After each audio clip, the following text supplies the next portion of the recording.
جوانهای محترمی که امروز با این تلفن ها قطع هر دخترها صحبت میکنه و خود بیایید.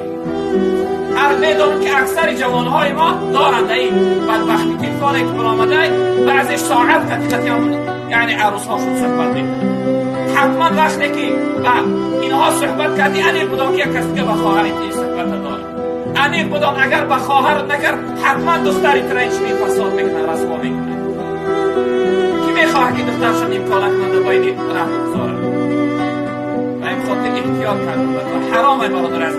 خپیدن وقتی که دست یک نامحرم میخواد اینم حرامه برای که. من یک روز در بازار در آمدم، یک جوانی آمد همقدر مستحکم و حضور یعنی عورت قچاق گرفته که زن قچاق قچاق نمیگیره. آمدم که قچاق گرفته دست به دست، یکی من دیدم مثل که سوید زده باشم که قچاق خفا پردم. برادر عزیز من ملک الله نیست، من عزراییل نیست. از من نترس، از خدا بترس. از خدا بترس، خدا همه لحظه را دیده ایستاده است. من یک لحظه میبینم دست میپرد و بیرها میکنی، با در پس دیگر این کار تکرار میکنه. از خدا بترس، همه لحظه خدا را میبینه.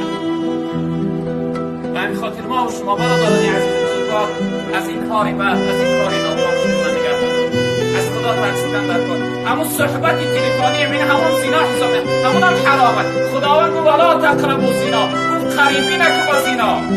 قریبی زنا انمو صحبت کردن ای، قریبی زنا انمو تماشا کردن ای، قریبی زنا انمو دست شکفیدن و با پا و سویش رفتن ای. اینا همش حرام است برادران، اینا زنا حساب میکنن.